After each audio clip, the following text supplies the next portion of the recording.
Inácio Lula da Silva, muito obrigado por vir aí, cara. É um prazer, Igor. Pô, maneiro. Assim, queria ter esse papo contigo já faz muito tempo, tu não faz nem ideia, cara. Eu imagino que isso não chega nem pra você, mas eu tô tentando falar contigo faz uns 2 anos. Na verdade, é o seguinte, o Crispiniano faz tempo que ele quer que eu venha no Flow. É. Faz tempo. Pô, então obrigado, Crispiniano. Tá aqui, ó. Faz tempo. Tá ali, ó. Fez força aí, né? Mas deu tudo certo, graças a Deus. Bom, antes de a gente começar aqui, na verdade, deixa eu falar sobre os patrocinadores de hoje. Começando pela Universos, que a Universos é um jogo desses Play to Earn, de Web3, que, bom, ele funciona com as NFTs lá, significa que você pode jogar e lucrar ao mesmo tempo, tá bom? Ó, é um jogo que já tem mais de 7.000 NFTs vendidas. E é um jogo completamente brasileiro, tá? A equipe é toda de brasileiros ali. Tem ali um pessoal da NASA que ajuda com uma consultoria aqui ali, mas ele é essencialmente brasileiro e tá pra lançar, já tá pra sair aí, tá quase na hora já da gente experimentar. A galera aqui do estúdio já tá todo mundo animado, todo mundo vai brincar nesse daí, tá bom? E cara, tá rolando agora um link, se você quiser ser um dos primeiros exploradores aí de universos, tá tendo um link aqui, que é aqui no comentário fixado ou no QR Code, que você responde ali um questionário e concorre a 15 Pix de R$100, tá bom? Você ganha uma grana aí, que na verdade você pode ganhar uma grana se você for sortudo participando aí desse questionário, tá? Então já fica esperto aí nas redes sociais, no Discord e tudo mais do universo, que ele tá pra sair, tá pra lançar, tecnologia brasileira, tudo acontecendo aqui no Brasil, tá? E, cara, tá rolando aí os últimos dias da promoção de você comprar 3 androides e levar mais 3 androides, que são os personagens que você usa ali no jogo ali pra se dar bem, tá bom? Então, ó, não perde tempo, QR Code aqui, o comentário aqui quer dizer, na verdade o link no comentário fixado, e é isso. E tem um presente pro Lula aqui também, ó. Os caras mandaram pra você aí, ó. Toma. Presentinho. E os caras vêm aqui ganhar presentinho. É isso. Hã? Tem uma NFT, um bonezinho e tal, né? Pois é. Olha como eu fico, olha como eu fico. Olha como eu fico na moda. Caralho. Pô, legal. Gostei, ficou maneiro. Ok, então é isso. Universos, entra lá nas redes sociais pra você conhecer, tá bom? Agora, deixa eu falar que essa daqui é fácil pra mim pra caramba. Não que a outra... É que o Universo eu ainda não tive a oportunidade de experimentar. Mas a Insider, eu experimento... Eu uso, né, todos os dias aí, que é essa camisa aqui que eu tô usando, que o Lula também vai ter oportunidade de experimentar. Toma aí, Lula. Cara, roupinha, vou sair daqui. Roupinha. Você daqui na moda. Vai sair na moda. E ó, a Insider, ela é uma loja online de roupa, tá bom? De vestuário, aí tem várias peças, não tem só camisa. Como vocês podem ver, tem camisa de manga comprida também, tem de várias cores diferentes. Tem moletom, tem cueca, tem meia, tem de tudo. E uma das coisas mais interessantes aí é que agora a Insider também tá vendendo pra você que assiste a gente e não tá no Brasil. Você pode comprar de qualquer lugar do mundo, que chega em 7 dias pra você as suas compras, tá bom? Você pode entrar em insiderstore.com.br, usar o cupom FLOW20, que hoje, especialmente, você vai ganhar 20% de desconto na tua compra, tá bom? E como eu disse, você pode comprar em qualquer lugar do mundo que chega pra você, tá? Em 7 dias. Isso aí. Então, ó, tem o QR Code aqui, tem o link também no comentário fixado, mas para quem tá só ouvindo, insiderstore.com.br e usa o cupom FLOW20, você vai ganhar 20% de desconto. Beleza? Lembrando aí que as roupas não são feitas de qualquer tecido, não. Tecido tecnológico e tal, que tem. Ele mantém o odor aqui dentro da camisa e tal. Tem um efeito bactericida, é fácil, você lava e não precisa passar, você só pendura e já era, tá bom? Conforto térmico aí diferenciado. Então vale a pena experimentar as peças da Insider. Tá bom? Então, ó, insiderstore.com.br e o cupom é FLOW20. E Lula, esse último aqui, cara, assim, não é nada pessoal, tá? Mas, ó, você aí que tá calvo e tá precisando de um implante, certo? Que nem eu fiz 2, inclusive, tá ligado? Você fez 2? Fiz dois. Eu fiz um pra cobrir aqui, ficou até maneiro. Mas tão novo. Eu tenho 37, né? Mas aí eu fiz um segundo que começou a faltar aqui atrás aqui também. Aí eu fiz mais um aqui e dei uma adensada, então agora eu tô cabeludão. Mas, cara, antes tava meio assustador, pra ser sincero. Então, se você estiver passando por um problema como esse aí, de falta de cabelo, você pode procurar o Stanley's Hair Institute, tá bom? Que é quem fez o meu implante e você não precisa sair do Brasil. Tem aquela ideia de que você precisa ir pra Turquia para fazer o implante capilar e não é verdade. Você pode fazer hoje no Brasil, nas principais cidades do Brasil, o Stanley já tá chegando, tá bom? E, cara, eles fazem um trabalho com o máximo de tecnologia, o máximo de qualidade e o preço é diferenciado. Eu posso atestar que o preço é diferenciado e você ainda pode pagar parceladão lá, tranquilão, passa o cartão de crédito lá, vai ficar cabeludo de novo e no precinho. Beleza? Então, ó, pra você ficar sabendo como é que as coisas acontecem, tem um link aqui no comentário fixado que você preenche ali um questionário, um cadastro rapidinho e você já ganha de cara ali uma avaliação totalmente gratuita e uma sessão de mesoterapia capilar, que é uma espécie de terapia preventiva aí pra queda de cabelo, tá bom? Então conheça aí o trabalho do Stanley aí de colocar cabelo nos outros. Eu fiz. Por isso que eu tô peludo pra cacete. Agora eu posso até me dar o luxo de aparecer por aí descabelado. Porque antes eu não tinha escolha. Tá bom? Então entra lá. Stanley's Hair Institute. Você vai ficar peludão. Beleza? É isso. Faltou alguma coisa aí, Borgão? É isso? É isso. Pô, tem um emblema hoje. Da outra vez eu não falei, mas fizeram um emblema do Lula hoje, não fizeram? Isso aqui a gente tem um artista que ele meio que faz em homenagem aos convidados aqui um emblema, um desenho. E cadê? O Jean vai tacar ali pra nós. É o Lipinero que faz. Esse moleque é bom demais. Oh. Olha aí, ó. Isso aí é tu. Animado e tudo. Ó. Esse ficou maneiro demais, ó. Oh. É, meio super-herói, né? Cara, conseguiu um milagre.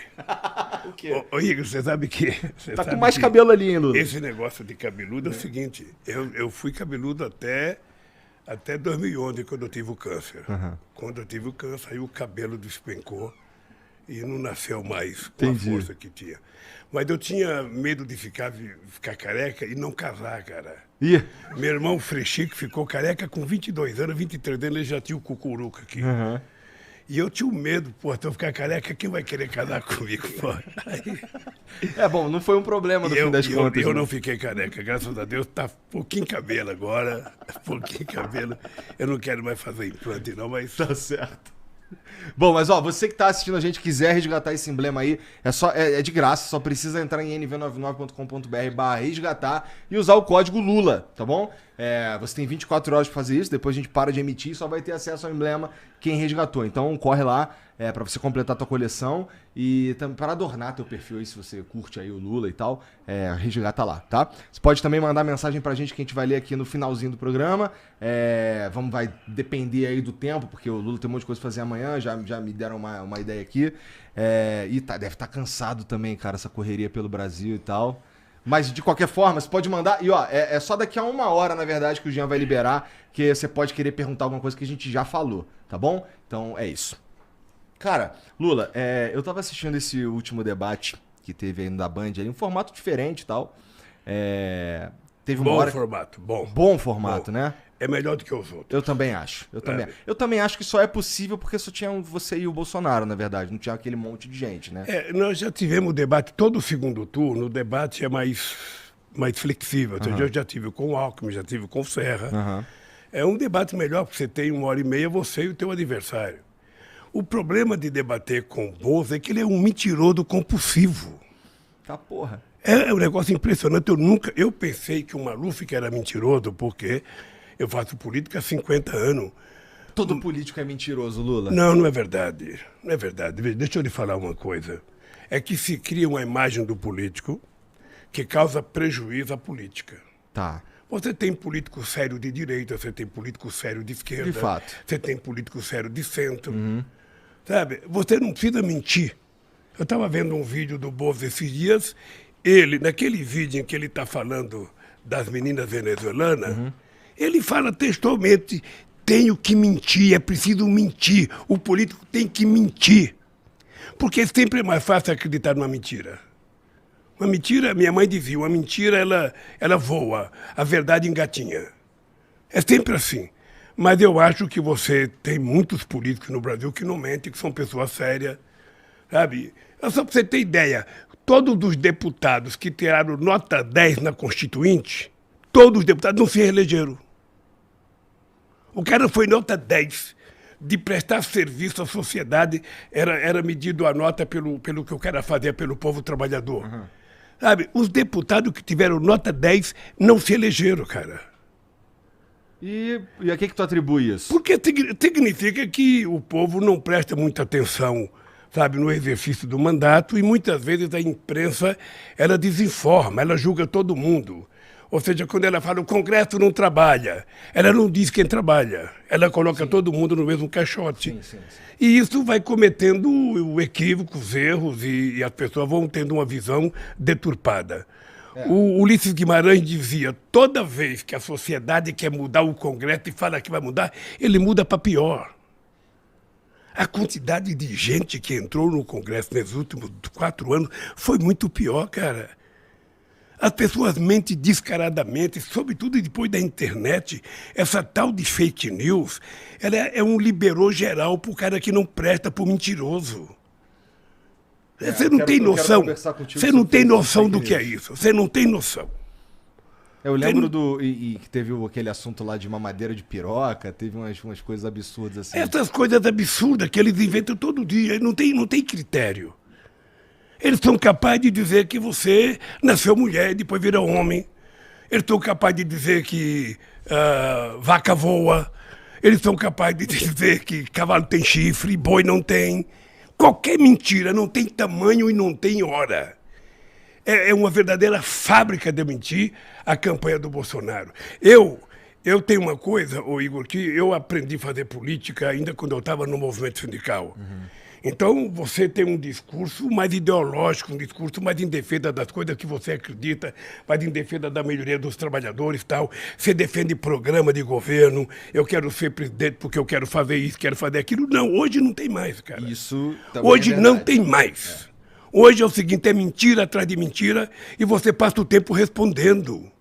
E como é que tu lida com isso sem, assim, você está dizendo, basicamente, que a campanha do Bolsonaro é baseada em mentira, mas assim, você também falou que ninguém mais está prestando atenção em plano de governo e tudo mais. Como é que tu lida com isso? Deixa eu falar, não só a campanha é com base na mentira, e das piores mentiras, da coisa mais perversa que você pode imaginar, como o governo dele é uma mentira. Ou seja, já foi patenteado, divulgado, de que ele mente quase 8 vezes por dia. O cara levanta 1h da manhã para contar mentira na internet. Né? Ele levantou 1h da manhã para tentar corrigir a maluquice que ele fez de ir na casa das meninas que prestam serviço, que trabalham, para achar que elas estavam, fazendo qualquer coisa errada. Ele foi lá com segundas intenções e depois percebeu a bobagem que fez, então resolveu acordar 1h da manhã desesperado e dizer que o PT que é o culpado, que o PT não sei das contas. Ele hoje... É difícil realmente defender aquilo ali que aconteceu e tal, mas você não acha também que é assim, pelo amor de Deus, assim, todo mundo, quem me conhece sabe que eu não sou bolsonarista, sabe também que eu não sou petista, e eu tô tentando ter uma conversa assim, franca contigo. Então, eu quero sair daqui tentando ganhar o seu voto. Quem o voto sabe? É sigiloso, porra. Quem sabe? Eu não tenho que falar pra ninguém. Verdade. Mas, eu acho que às vezes existe um exagero, e assim, falando especificamente do Bolsonaro, que, porra, tu realmente acredita que ele é pedófilo? Assim, tu acredita que ele é pedófilo? Eu não acredito que ele seja pedófilo. Deixa eu lhe falar, ele se comporta como se fosse. Tá. O tratamento que ele dá às mulheres. Você veja uma coisa, ele vai terminar um mandato de presidente. Ele nunca reuniu nenhum agrupamento de organização da sociedade. Nem favelado, nem trabalhadores, nem sindicato, nem mulher, nem negros, nada.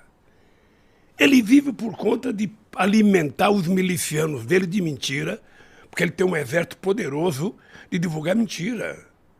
E ele vive disso. O comportamento dele agora, o comportamento, no caso das meninas da Venezuela, é o comportamento de um pedófilo. E ele percebeu isso. Por isso é que ele ficou apavorado e tentou se explicar o mais rapidamente possível. Sabe, agora à noite, eu não sei se você viu, tem uma nota do partido do PP, em que a direção do PP diz que, ele pensou que era umas meninas... Mas o que é interessante é que assim, ele falou isso acho que em 2 oportunidades ao vivo, Sabe, assim, eu acho meio um tiro no pé, não sei. É porque, que nem o lance de virar jacaré. A galera pegou, o Bolsonaro falou que se tomar vacina você vai virar jacaré. Não era exatamente isso, né? Ele tava meio que falando ali que não sabia qual que eram as paradas. Ninguém de boa fé acredita que ele falou mesmo que as pessoas vão virar jacaré. Não, deixa eu te contar uma coisa. Ele fala isso ao vivo na televisão e no rádio, ele não mede as consequências. Isso é verdade. Quando dá caca, é que ele então tenta te explicar, porque aí vem o pessoal da política e falou, cara, você tem que pedir desculpa, você tem que inventar qualquer coisa. Mas ele tem uma propensão de falar bobagem. Bom, não Tem uma consigo- propensão de mentir. Aham. No debate da Bandeirantes, o que eu acho engraçado é que antigamente a gente dizia, porra, o cara mente nem fica vermelho. O Bolsonaro mente descaradamente, sabe, de coisas mais absurdas que acontecem, e ele tenta passar aquilo como se fosse verdade. Ele tem uma rede poderosa de robôs, em que ele consegue fazer com que essas mentiras cheguem a todo mundo em tempo real, e daqui a pouco você está se explicando, tem que ficar se explicando, sabe? Eu já tive que lidar com robô mesmo. É uma coisa delicada, sabe por quê, Igor? Eu pelo menos, não estava acostumado a fazer política assim. Eu fui candidato contra o Collor, eu fui candidato contra o Fernando Henrique Cardoso, eu fui contra o Serra, contra o Alckmin. Ou seja, é uma coisa civilizada que você discute o Brasil. Você vai para a televisão para defender o teu programa. Eu quero propor isso para o Brasil. Sabe, com ele é impossível. É impossível. Ele não teve programa em 2018 e não tem programa agora. Sabe, e ele vive de mentira. Ele vai contando as mentiras dele, vai contando a mentira dele. E na rede social há uma contradição, porque a imprensa escrita costuma provar as mentiras dele. Mas na rede social, ele faz um ato com 5 pessoas, filma só a cabeça das 5 pessoas e fala que é uma multidão. Sabe? É isso, disso que ele vive, disso que ele se sustenta. E eu fico triste de saber que muita gente no Brasil se deixa enganar por isso. Sabe, tem coisa que eles falam que não tem cabimento. Ah, o Lula vai fechar a igreja. Já ouviu falar isso? Também acho que não tem nenhum cabimento. Deixa eu te contar, Só fui pra eu. mim é parecido com o lance do virar jacaré. Cara, entendeu? deixa eu te contar, fui eu em 2003 que sancionei a lei de liberdade religiosa nesse país. Ele era deputado, ele sabe disso. Fui eu, em 2010, que criei a Marcha com Jesus. Então, veja, eu defendo a liberdade religiosa porque eu acredito que a fé é uma coisa sagrada, cada pessoa exerce como bem entender. E eu defendo todas as religiões, a evangélica, a católica, o budismo, sabe, o islamismo, a religião judaica, a religião de matriz africana. Eu defendo tudo. Será que é por isso que ele detém a maioria do voto evangélico? Porque você é mais todo mundo? Olha, possivelmente ele tem uma fábrica de contar mentira também junto a setores da igreja evangélica. Porque os evangélicos têm gente muito séria, são muitos trabalhadores, gente pobre que trabalha. Eu era presidente do sindicato, eu convivia com centenas de metalúrgicos evangélicos. Sabe? Agora, o que a gente tem lido na imprensa todo dia, tem lido imprensa brasileira e estrangeira, é de determinados pastores que funcionam como se fosse, sabe, um candidato, ameaçando as pessoas, ameaçando, dizendo que nós somos contra a religião, que nós vamos fechar a igreja, que quem não votar no Bolsonaro vai não sei da conta, sabe? Então, é essa mentira. Você não tem tempo de discutir o futuro, porque você fica tendo que prestar conta das mentiras e desmontando as mentiras que os caras contam todo santo dia.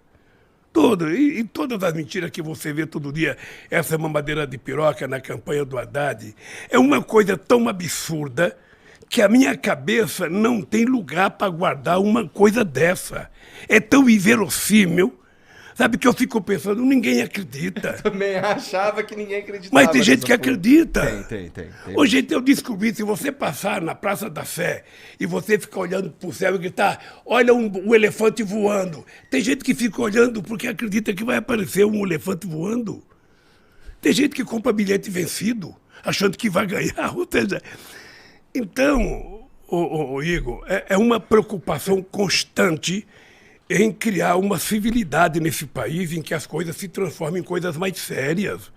O povo não pode ser enganado todo dia, toda hora com mentiras. as pessoas de boa vontade, as pessoas de bem que trabalham, sabe?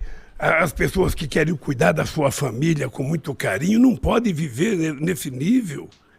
É muito ruim, eu posso te garantir que com os meus 76 anos eu nunca tinha visto nada igual. Nada igual. Tá? É uma fábrica poderosa de contar mentira. Você não sabe de onde vem o dinheiro, você não sabe aonde é que estão os robôs. Sabe? É uma coisa... E todo dia, todo santo dia, você tem uma mentira, uma aberração. Que você fala, bom, o cara que acredita nisso é louco. Na verdade, quando você fala, você está ofendendo o cara que tem uma deficiência mental, porque, sabe, o cara que acredita nisso é pior do que isso. E o Bolsonaro funciona como se fosse um psicopata. Para ele, tudo pode ser transformado numa mentira. Ele vem aqui, ele mente, ele vai no debate, ele mente, ele vai na reunião do Congresso, ele mente, ele conta uma história, depois ele percebe que fez bobagem, ele tenta descontar aquela história, tenta construir. É assim. Você veja o discurso dessa Damares outro dia, não sei se você acompanhou, Devo ter acompanhado. Falando de criança, é uma coisa tão absurda, é uma coisa tão absurda que na minha cabeça não passa a ideia de que alguém pode falar uma coisa daquela. Não é possível. As pessoas dizem... E tu, se eleito, vai ter que lidar com ela lá no... Pois é, essa gente foi eleita e essa gente você tem que lidar com ela. Pois é, assim, se tu for eleito, tu vai ter que lidar com uma galera... Agora, sabe o que acontece? É que lá também o jogo é mais duro. Porque lá também não tem bobo. O bobo ficou de suplente. Sabe? Então ela também vai enfrentar pedreira no exercício do mandato dela. Ou seja, você elegeu algumas pessoas que, sinceramente, o Brasil não merecia. Tem uma piada antiga que diz o seguinte, que estava reunido... Foi o povo que escolheu. Estava reunido com isso. Eu sei, é isso mesmo. Estava reunido um americano, estava reunido um francês e um japonês falando da qualidade do seu país. Os americanos reclamando dos furacão, que Deus foi injusto que colocou furacão, que Deus foi injusto que colocou muita neve, sabe, no outro país, que Deus foi injusto porque colocou muito vento no nosso país. E aí... O cara falou, porra, mas você só cuidou bem do Brasil. No Brasil não tem furacão, não tem tufão, não tem terremoto, não tem vulcão. E Deus falou, você vai ver a classe política que eu vou colocar lá. E aí acontece um pouco isso. Acontece um pouco isso. Sabe? Lamentavelmente, essas pessoas são eleitas, você tem que lidar com elas, na expectativa de que elas, pelo menos, tenham juízo de utilizar o mandato para servir a sociedade. Idealmente, né? Para isso Sabe? que elas estão ali, na verdade. Cara, isso. tinha uma dúvida pra mim rapidinho aqui, ó. Eu reparei, na verdade eu não reparei não, um amigo meu chamou minha atenção no debate que você tava usando a mesma gravata que você usou em um dos depoimentos pro Moro. Tu pensou nisso ou foi sem querer? Não, sabe por quê? Que aquela gravata é um símbolo pra mim.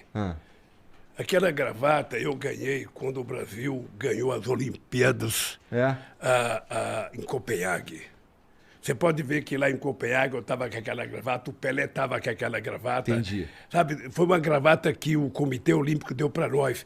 E eu fiquei com 18 gravatas. Dei uma para o Jô Soares, sabe, e não sei quem foi que pediu outra. Eu tenho lá em casa. Então aquela gravata eu uso toda vez que eu vou encontrar com um representante estrangeiro, eu uso aquela gravata. Tá, então ela de fato significa alguma coisa. Significa, sabe... Significa minha pátria amada. Entendi. Significa, que bonitinho, cara. Significa, aquela gravata simboliza o Brasil. Sabe, eu achei muito bonito, então eu uso ela toda vez que eu vou ter uma reunião com um representante estrangeiro, eu uso aquela gravata. Entendi. Mudando um pouco de assunto, cara. Ó, Bom, por que você acha que existe na esquerda? Eu tô falando da minha experiência, que assim, eu já apresentei aqui nesse formato quase 1000 programas, tá? E eu percebo, cara, uma dificuldade em trazer uma galera que declaradamente de esquerda para conversar. Não sei se as pessoas se sentem desconfortáveis ou imaginam que eu sou o diabo ou um grande cientista político, qualquer coisa nesse sentido aí que eu não sou. Mas assim, eu sinto a verdade é que eu sinto uma certa resistência, assim, majoritária, assim, quase que exclusivamente de esquerda. Eu consigo marcar uns caras assim, centro-direita e com muita facilidade, mas de esquerda eu tenho mais dificuldade. Por que você acha Eu que... vou até apresentar uma relação de cara de esquerda. Tá, faça isso, porque... Deixa eu te contar, Igor. Eu, por exemplo, eu não tenho nenhuma preocupação em fazer entrevista ao vivo com quem quer que seja. Agora, o que eu tenho preocupação é dar uma entrevista por escrito para um cara que eu sei que me odeia, porque eu não sei o que ele vai escrever. Eu também tenho essa Ou preocupação. se você gravar num canal de televisão, você não sabe o que ele vai editar. Mas ao vivo, eu não tenho nenhuma preocupação. Até porque, para mim, não tem pergunta difícil, não tem pergunta irrespondível. Sabe? Ou você sabe ou não sabe. E tem muita gente boa de esquerda. Gente muito boa. E não precisa ser de esquerda, não. Porque não é só a esquerda que tem a verdade dentro de si. É importante a gente saber que tem muita gente séria que não é de esquerda. Muita gente boa, muita gente comprometida, muita gente que pensa no Brasil. Sabe? Eu acho que é essa gente que precisa falar mais, que precisa discutir mais, que precisa se apresentar mais. Porque sabe o que acontece? Quando você fala, eu não sou político, você já falou isso? Eu já falei que eu não gosto de política. Então deixa eu te contar. Junho de 1978, eu não era nem nascido ainda, Não. porra. E eu dizia, eu não gosto de política e nem gosto de quem gosta de política. De política eu gosto, Eu não gosto achava, de político. eu achava o máximo. A imprensa me tratava como o rei, o jornal Estado de São Paulo, o Jornal do Brasil, Lula, o puro. O sindicalista que não gosta de política, ele não quer o poder. 2 anos depois eu estava criando um partido político. Porque o problema é o seguinte, Igor, se você não faz política, alguém faz por você. Sim. É sempre importante você eu pensar faço nisso. política. Por isso eu quero aproveitar essa chance que você está me dando, que é o seguinte, nós temos que convocar o povo que não votou a ir votar. Tá? Porque se você não vota, você não tem o direito de reclamar de nada. Você não tem o direito de xingar o deputado, de xingar o governador, de xingar o prefeito e o presidente da República. Então, se você votar confiando no programa que ele te apresentou e ele não cumpriu o programa, você pode passar na rua e xingar o presidente. Não xingar de palavrão, mas xingar, sabe, de traidor, de traíra, de qualquer coisa, sabe? Mas por isso eu queria fazer um apelo. Se você puder, nos teus programas, fazer sempre um apelo para que as pessoas compareçam para votar, o TSE... Não, eu peço para as pessoas fazerem diferente de mim e irem O votar. TSE, deixa eu te contar, tomou uma decisão agora que as prefeituras podem colocar transporte gratuito para o povo. Sabe, porque é muito importante, o transporte está caro e uma pessoa que mora aqui na Zona Leste, se ele tiver que votar em outro lugar, ele não tem dinheiro. Cara. Então, o que tem dar um dia de transporte para o cara viajar para ir votar? E se você não vota, Igor, vote, cara. Levante Eu não de voto manhã. desde 2012, mas deixa cara. eu te falar, levante de manhã e fale, eu vou cumprir com o meu dever cívico. Mas é que eu não acredito em vocês, Eu vou cara. assumir. Você tem que acreditar, cara. Sabe por quê? Ou você acredita ou você vira político. Porque quando você não acredita em ninguém, você tem que saber o seguinte, que político bom que você quer? Talvez seja você. Quem sabe nem só acho que eu você sirvo pode pra isso realizar também, o que você quer que os outros realizem. Então, cara, para de falar mal dos políticos e entra na política.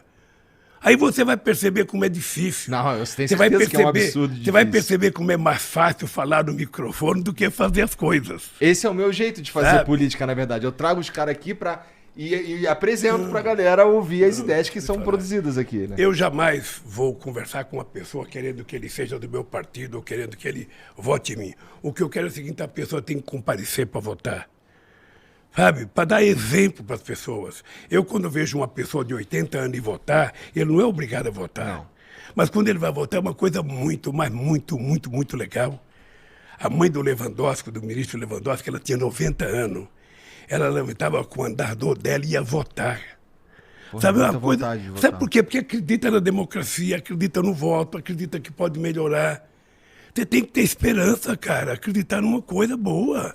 Não é possível que essa quantidade de candidatos que tem no Brasil não tem ninguém que mereça a sua confiança. Deve ter. Deve ter. Se olhar com cuidado, tem. Olha, não seja o Lula de 78. Não negue a política. Pô, por falar no Lula de 78, quando tu cria ali, quando você tá ali envolvido na criação do PT e tal, cara, eu tenho uma percepção que eu queria saber que você me comentasse sobre ela, que é, sabe, eu sinto que o PT, de uma forma geral, ele foi se tornando um pouco soberbo. Eu acho que foi se juntando às fileiras do PT e o PT foi abraçando uma galera, intelectuais e pessoas e pensadores e grandes artistas e não sei o quê. E talvez o PT tenha perdido a conexão com o trabalhador, de fato. Até porque o PT chegou muito longe. 3 mandatos e meio, de presidência da República. É bastante coisa. É chegar muito longe, né? Você considera que o PT se tornou um pouco soberbo? Que o PT se distanciou um pouco do trabalhador? Deixa eu te contar uma coisa primeiro. Esse Lula apolítico que eu te falei de 78, em 78, o presidente da República tinha como ministro um gaúcho que fez uma lei proibindo determinadas categorias fazer greve. Bancário, professor, frentista de posto de gasolina não podia fazer greve. Aí eu resolvi ir a Brasília falar com o deputado, que era um absurdo. Se você quer que uma categoria seja considerada essencial e não pode fazer greve, você tem que dar um salário essencial para ela, não é isso? Aí eu fui lá, quando eu cheguei lá, eu descobri que não tinha trabalhador no Congresso Nacional. Não tem. Aí eu saí de lá com a ideia de criar um partido político. Foi daí que nós criamos o partido político. O PT já nasceu grande, porque o PT juntou o que tinha de melhor no movimento sindical brasileiro, o que tinha de melhor no movimento social, movimento da saúde, movimento da caristia. O PT conseguiu juntar grandes intelectuais como Florestan Fernando, Paulo Freire, apenas para citar 2, Sérgio Buarque, sabe? Juntar intelectuais importantes. O PT conseguiu pegar parte da juventude que tinha ido para a luta armada nos anos 70, e essa gente toda veio para o PT. Mas quem mandava no PT eram os sindicalistas. Acontece que o PT cresceu muito. Igor, em 89, quando eu fui lançado candidato a presidente, eu achava que era uma brincadeira dos meus amigos. Falava, como é que eu vou ser candidato a presidente com o Brizola disputando, com o Ulisses Guimarães disputando, com o Maluf disputando, com a FIF disputando, com o Mário Cova disputando, com o vice-presidente da República disputando. Sabe, eu fiquei pensando, esse pessoal é louco de me indicar candidato a presidente da República. Você acredita? Eu fui segundo colocado. Então o PT foi o segundo em 89, o segundo em 94, o segundo em 98, o primeiro em 2002, o primeiro em 2006, o primeiro em 2010, o primeiro em 2014 e o segundo em 2018. E agora estamos em primeiro outra vez. Então o PT é muito grande. Sempre muito grande. O PT é muito grande. E o PT não é a nossa direção nacional. O PT, na verdade, tem gente muito importante espalhado por esse Brasil afora. Sabe, gente do campo, gente pescador. A parte da sociedade está vinculada ao PT. Tinha cara que pegava uma canoa, andava 3 dias remando para ir numa reunião do PT no estado do Amazonas. 3 dias remando, comendo frango assado com farinha de mandioca e bebendo água do próprio rio. Então é um partido poderoso. Obviamente que na hora que você vai crescendo, vai entrando gente nova, a família vai crescendo, a família vai crescendo. Quando você era sozinho na sua casa, você comia o melhor bife, tua mãe te dava mais denguinho, mais carinho, mas quando vem os irmãos, aí o irmão começa a dar cotovelada no outro. Então o PT foi crescendo, ficou mais confuso. Mas veja, se você fizer uma pesquisa de opinião pública e perguntar qual o partido de sua preferência, você vai aparecer assim, PT 20% ou 22%, segundo colocado 1% ou 0%, porque não existe outros partidos. Agora está surgindo o PSOL, mas o partido que aparece nas pesquisas é o PT, porque o PT tem história e tem muito vínculo com a luta social nesse país. Mas por isso é que tem tanto ódio contra o PT. Será? Porque o PT é muito grande, cara. Não sei se é por isso, porque eu acho que o PT, de uma forma geral, ele acaba... Bom, você ganha a primeira vez, aí você ganha a segunda vez, e você consegue emplacar a Dilma também, né? Então, cara, eu não sei, acho que parece que o PT meio que... Porra, eu sou PT, eu sou foda, entendeu? Não. Eu vou entrar... sei lá, eu sou... foi uma parada que eu acho que tem a ver, talvez, com o que o Brown falou naquele comício. Pô, tem que voltar pra base. Tem que falar com os caras que tá aqui no Capão Redondo e o caralho. Obviamente que isso aconteceu. O partido cresceu e o partido se afastou da sua base originária, também porque a base operária que criou o PT ela já não existe mais como existia nos anos 80. Uhum. Eu, quando era presidente do Sindicato de São Bernardo, nos anos 80, a Volkswagen tinha 44 mil trabalhadores. Hoje tem 7 mil. Então, também o mundo do trabalho não é mais o mesmo. Então, mudou a base do PT. E o PT sabe que eu faço muita crítica. Eu deixei de ser deputado em 90, porque tem muita gente que achava que só mandava no PT que era deputado. Só tinha importância no PT que era deputado. Eu resolvi deixar de ser deputado para provar que eu ia continuar tendo importância no PT, mesmo sem ser deputado. Trabalhando, viajando o Brasil. O cara, quando morreu o Chico Mendes, eu estava em Cabo Verde.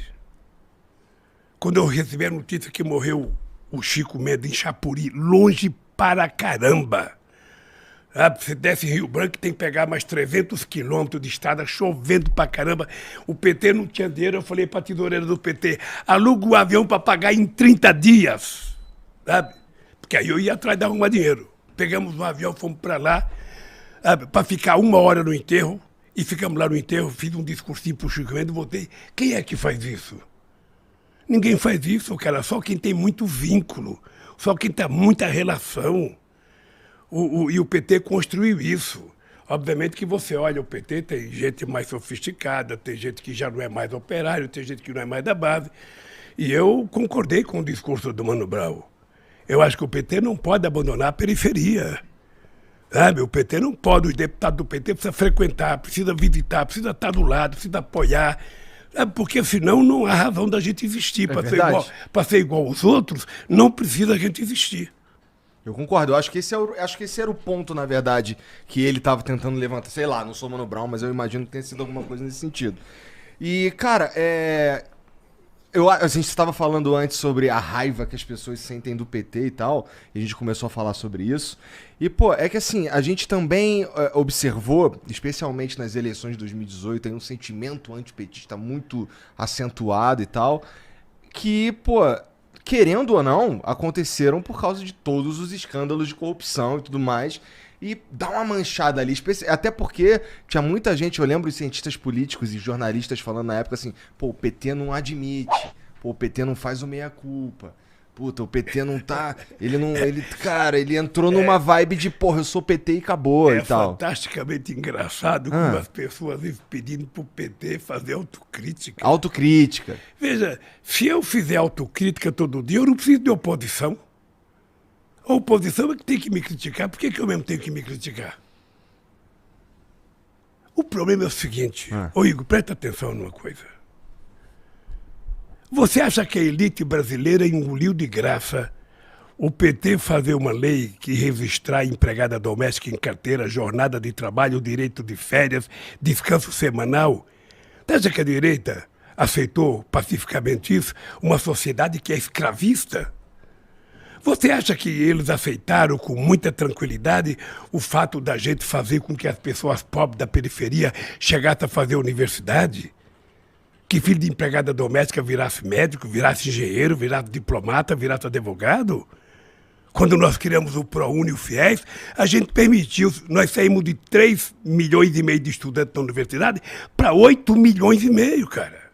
E a gente tem mercado para essa galera? É lógico que vai ter mercado. Esse é um processo, na medida que a gente vai formando mão de obra mais qualificada, essa gente vai trabalhando, vai melhorando a capacidade de produção no Brasil, vai ficando mais importante as coisas que nós produzimos, a gente vai ganhar novos mercados e a gente vai ser competitivo. E mais ainda, a gente começa a exportar inteligência, conhecimento. Não tem que exportar só soja ou minério de ferro. A gente vai exportar conhecimento, como faz o Japão, como faz a China, como faz os Estados Unidos, como faz a Coreia. É que a gente tem um monte de gente que é formada, a gente tem um quarto dos dentistas do mundo. O problema, sabe o que é, Igor? O problema é que no Brasil nunca se levou a sério as camadas de baixo chegar à universidade. Eu vou te dar um dado para você registrar, que eu falo sempre. Eu me formei pelo ProUni. Eu vou te dar um dado. O Peru foi descoberto em 1492, quando Colombo chegou aqui. Em 1554, o Peru já tinha sua primeira universidade.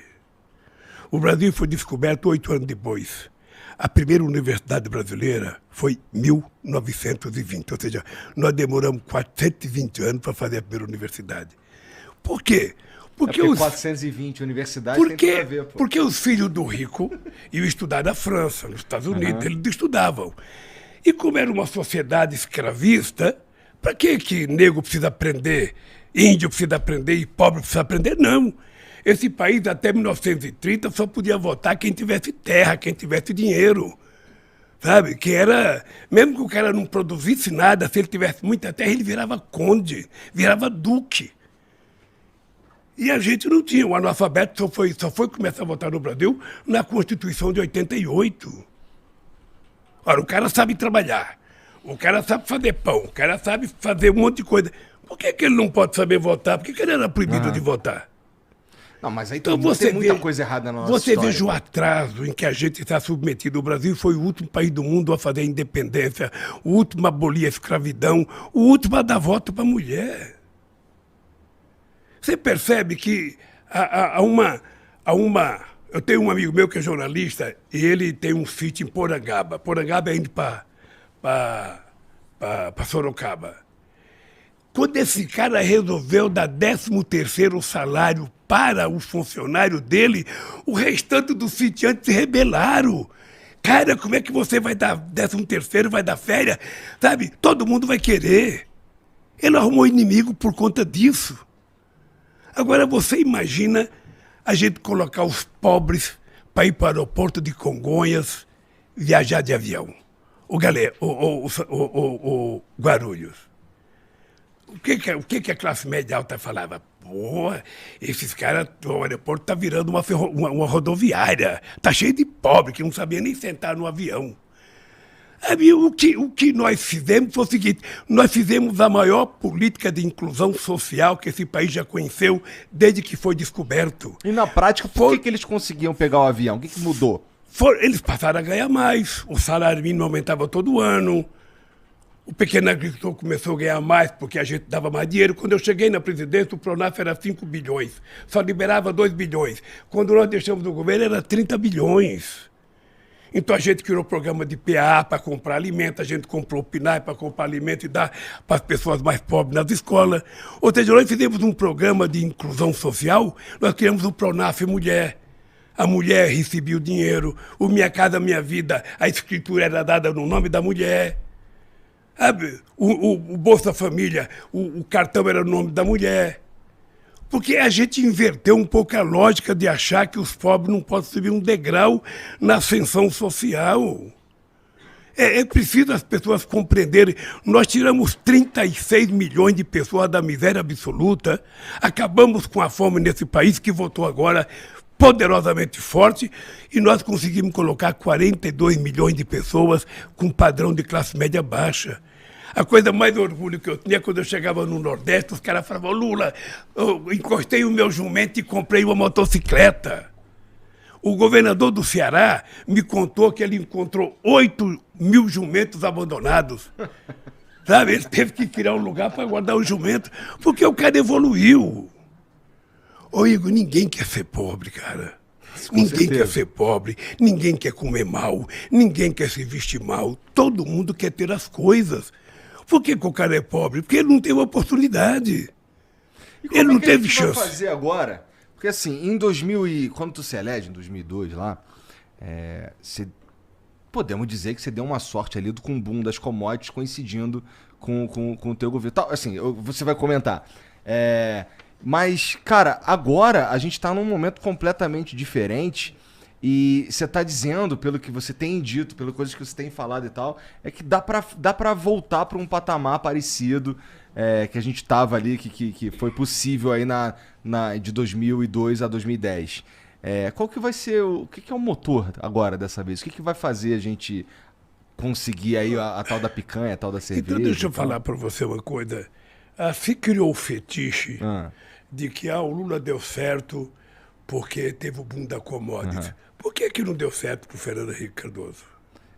Porque meio que começou ali em 2000 e pouquinho. É porque, né? sabe o que acontece? É porque meio nós fizemos com que as coisas acontecessem colocando o pobre dentro do orçamento.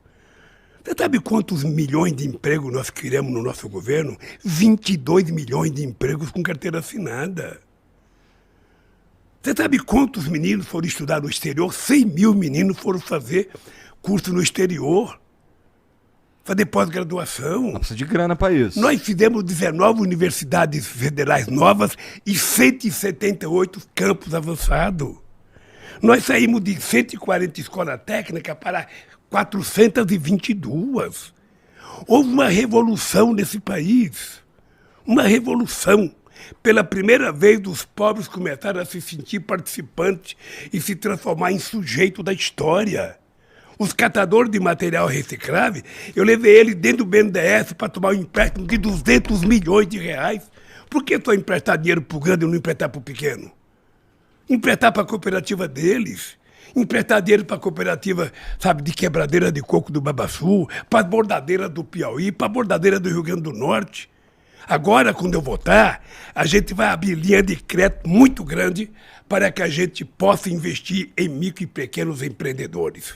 Se o cara for um Igor, se o cara tiver inteligência de fazer o que você faz, sabe, na internet, ou seja, ele vai ter financiamento para trabalhar, para começar. Se ele quiser montar um restaurante, um bar, uma oficina de motocicleta, de bicicleta, de carro, o que ele quiser fazer, ele vai ter crédito. Ele vai ter crédito. Porque nós precisamos agora, já que o emprego de hoje não é tão fácil como o emprego de 1980, nós vamos querer explorar a criatividade do povo brasileiro, dando a ele oportunidade. Siga em frente, cara. Vença. Você está tendo oportunidade. Vai embora. É isso que eu vou fazer. Como é que tu vai fazer isso? Precisa sair dinheiro de algum lugar, cara. Não, os bancos públicos existem para isso. O BNDES existe para isso, a Caixa Econômica existe para isso, o Banco do Brasil existe para isso, o BNB existe para isso, o BASA existe para isso. BASA é o Banco da Amazônia, o BNB é o Banco do Nordeste. Tá.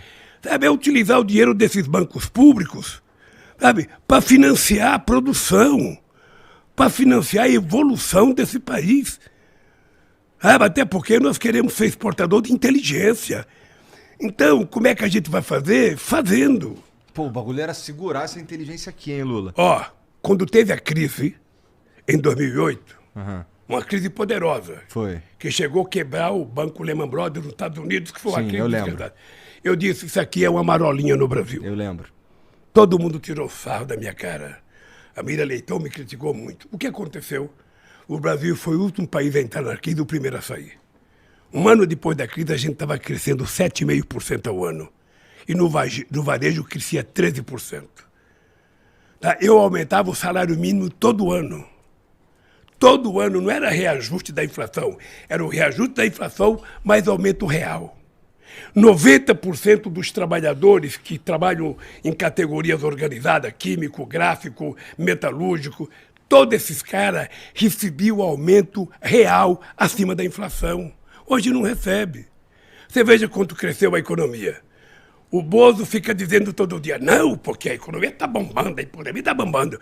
Eu não sei se está bombando no cartão de crédito dele, no cartão corporativo dele, sabe? Porque no povo, hoje foi divulgado, o Brasil vai crescer 1%. Sabe quanto o Brasil cresceu no meu mandato? 4% ao ano. Mas está no meio de uma crise, de uma guerra.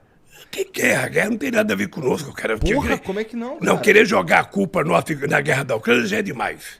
Você acha? Tá? Eu acho que é demais. Veja, até porque eu estava criando uma fábrica de ureia em Três Lagoas, em Mato Grosso do Sul, eles fecharam. Estava fazendo uma fábrica de amônia em Uberaba, eles fecharam. A fábrica de fertilizante em Sergipe, eles fecharam. Fábrica de fertilizante no Paraná, eles fecharam. Está dizendo que você começou a tentar tornar a gente autossuficiente em fertilizante. É preciso ser autossuficiente. O Brasil tem condições de ser autossuficiente. Por que o Brasil não virou? Porque nunca houve tanto interesse do pessoal, porque era muito barato importar fertilizante. É verdade. Então, agora o pessoal está dando conta. O Brasil é o terceiro produtor de alimento do mundo. E a gente não tem fertilizante. O Brasil pode chegar a ser o primeiro. O Brasil é o maior criador de gado do mundo. O Brasil é o maior, sabe, produtor de proteína animal do mundo. Sabe, então nós temos que cuidar disso, cara. Nós temos que cuidar disso com muito carinho. E nós precisamos cuidar disso sem derrubar uma árvore na Amazônia, sem derrubar uma árvore no Pantanal. O que nós precisamos é aprender de forma civilizada que uma agricultura de baixo carbono vai ser muito mais rentável para o Brasil. E eu posso te dizer, Igor, com todo carinho, o homem do agronegócio, o produtor profissional, ele não derruba mata. Quem derruba mata é transgressor. Mas isso já está meio que vencido mesmo, porque hoje em dia, se você não tem uma pecuária verde, os outros países nem compram a tua carne. Veja, né? não é só a carne verde.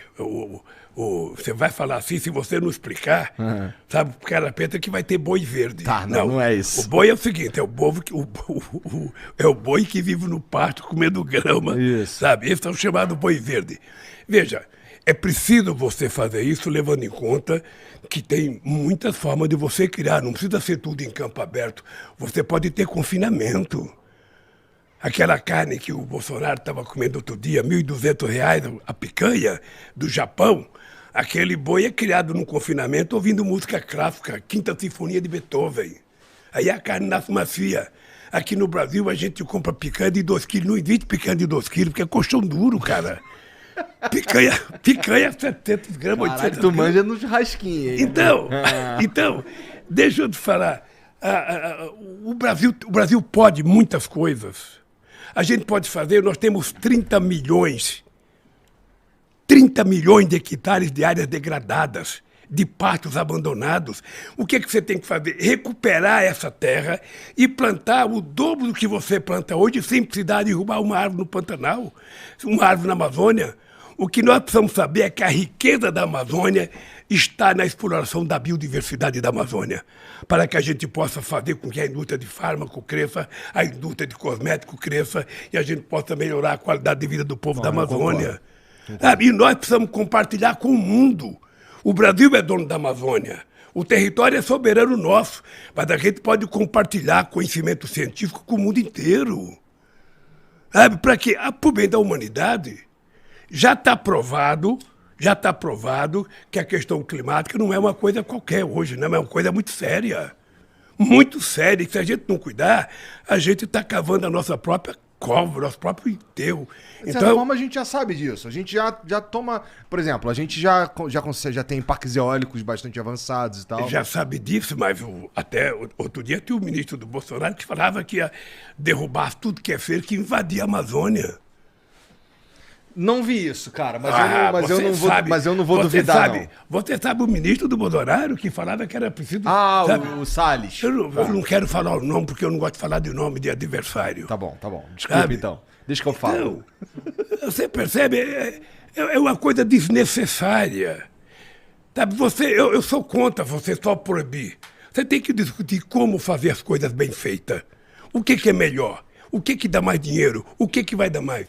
Segundo estimativa de pessoas ligadas ao assunto, tem 3 trilhões de dólares para ser gasto com a questão, sabe, do sequestro de carbono, com a boa agricultura, para a gente poder equilibrar o planeta.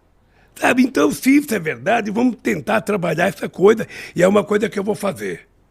Pode ficar certo que eu vou fazer. Você vai ter orgulho de visitar a Amazônia e falar, porra, esse Lula é porreta mesmo. Então tá, tu vai liberar a Jamba no primeiro ou no segundo mandato? Vai liberar a Jamba no primeiro ou no segundo mandato? A ervinha do mal. Na verdade, de falar, essa não é uma questão que o governo tem que tratar. Essa é uma questão que ou o Congresso Nacional trata ou, eu concordo. Ou a Suprema Corte cuida disso. Sabe, é só isso. Então, veja, deixa eu te contar uma história. A questão Isso aqui é um paeiro, tá, família? Eu nem fumo. A questão que eles falam todo dia. O Lula vai fazer banheiro unissex. Já ouviu falar isso, né? Já. Eu acho que você não acredita. Mas que parece absurdo, né? É absurdo. Esses caras não têm respeito. Eu sou pai de 5 filhos, eu tenho 8 netos, dos quais 4 meninas, e tenho uma bisneta. Esses caras pensam que pode mentir de qualquer jeito as pessoas acreditar? Sabe? Não é possível as pessoas terem o desplante de contar uma mentira dessa no microfone, dentro de uma igreja. Tu considera que... Tá. Então você está dizendo que... Ou seja, uma igreja é um lugar para a gente ir para rezar, para a gente tratar da nossa espiritualidade. A igreja não é um lugar que você vai para mentir. Ou para fazer campanha. Para cometer pecado e fazer campanha, falar mal dos outros. Uma mulher, uma família, quando sai de casa com seus filhos que vai na igreja, ela vai tratar da sua espiritualidade, ela vai tratar da fé da família. Por que o cara tira proveito para fazer política barata, nojenta e mentirosa? Bom, aí eu concordo que não devia ser um lugar para fazer campanha também, não. Agora, cara, sempre que você puder, cara, aproveita o microfone e dá porrada nisso. Senão a gente não conserta esse país. Você não pode criar uma sociedade mentirosa. Mas eu dou porrada nisso, cara. Isso é bom, é bom. Se o PT errar, dê porrada também. Eu dou porrada no PT também, pô.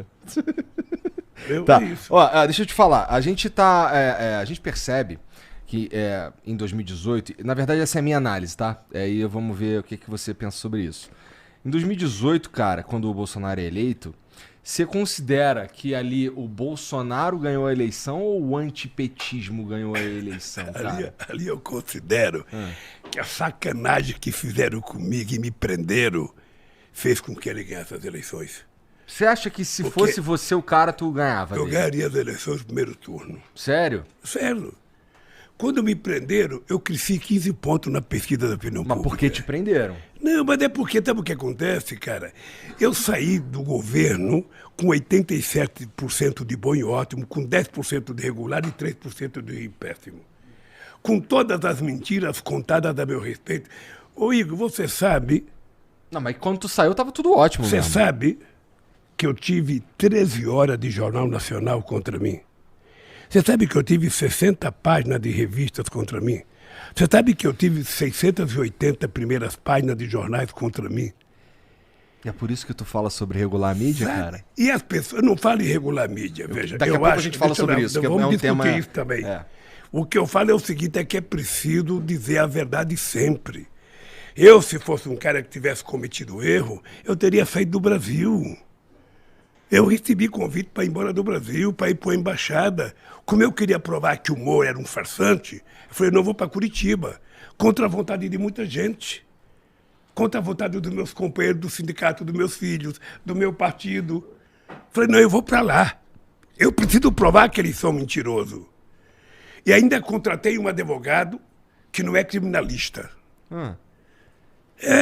Contratei um advogado que, puta, você não sabe como eu fui criticada. O Lula pegou um jovem que não entende de criminalista, ele não tem das quantas. Tu estava tentando ser preso? Eu falei, é esse que eu quero.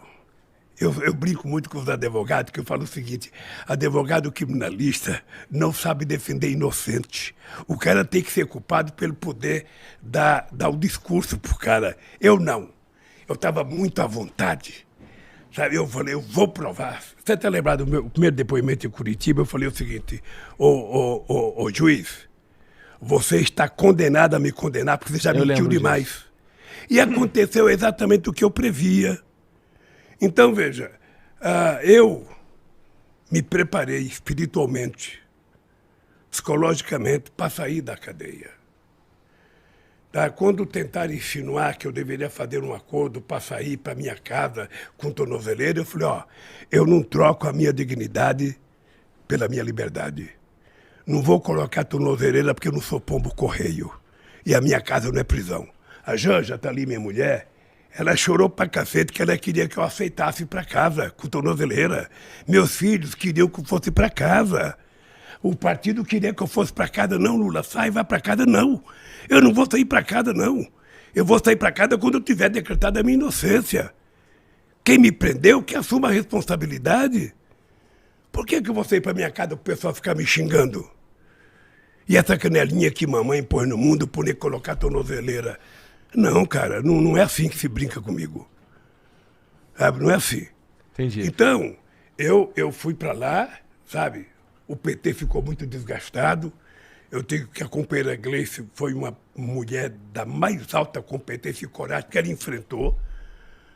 Sabe, a gente não aceitou, não tem negociação comigo. Eu quero ser julgado. quero ser julgado, porque o Moro é mentiroso. A sentença que ele me condenou, qual foi o crime que eu cometi? Um ato indeterminado. Pergunta para algum advogado o que é um ato indeterminado. Ninguém sabe o que é, só ele. É isso que está no processo? É isso que está no ato processo. indeterminado. O crime que eu cometi é um ato determinado. Então, o partido foi muito castigado. O partido foi muito castigado. Mas muito... é interessante que depois foi confirmado houve isso por uma problema outra... de corrupção na Petrobras. Deve haver, porque a Petrobras tem 82 mil trabalhadores, a Petrobras tem milhares de engenheiros, a Petrobras tem milhares de servidores, milhares de pequenas e médias empresas. Obviamente que pode ter corrupção. Quando você descobre a corrupção, o que você faz? Prende o ladrão. Mas não prejudica os trabalhadores. Idealmente. Você sabe o prejuízo que a Lava Jato deu ao mundo do trabalho? 4 milhões e 400 mil pessoas perderam o trabalho na indústria de óleo e gás, na indústria de engenharia nesse país. 270 milhões deixou de ser investido e o Estado deixou de arrecadar 58 bilhões em impostos. Mas será que não é porque estava... Eu não estou defendendo, não. Mas será que não é porque estava tão generalizada a parada que não teve jeito? Então, deixa eu te falar, se você defender, também eu não acho ruim, porque pela quantidade de informações que o pessoal recebeu, o grave é que o Moro conseguiu convencer a imprensa e o Dallagnol de que as mentiras que eles contavam era verdade. Aí eles tinham jornalistas na Folha, no Estadão, no Jornal o Globo, na TV Globo, SBT, Record. Eles tinham, então... Era um processo de massificação. Então eu não condeno as pessoas que acreditavam, não. Porque as pessoas não tinham nem chance de pensar. Agora, eu precisava provar o contrário. Eu precisava provar, e graças a Deus, eu provei, saí da cadeia maior do que entrei, e estou aqui na disputa. Eu tenho certeza que meus adversários jamais imaginavam que eu ia estar na frente deles. Jamais imaginava. Assim, tu estava sendo investigado um monte de processo, né? Se eu não me engano, dos 4 principais que são dois processos que tinham a ver com o Instituto Lula, o lance do Triplex e o lance do sítio em Atibaia. Desses 4, parece que 2 foram... Tem que começar de novo, né? Eu fiquei livre nos 26 processos que tinha contra mim. Fiquei livre, sabe, em 2 processos votados na ONU, um em Genebra e sabe, e o outro também em Genebra pela ONU, e fui absolvido pela Suprema Corte. Ou seja, não tem mais processo contra mim. Não tem mais processo. O absolvido é forte, Lula. Foi anulado. Isso. E aí o William Bonner foi muito decente. Eu assisti. Quando eu fui no debate, falou, o presidente não deve nada à justiça. Eu assisti. Tá? Porque eu venci 26 processos.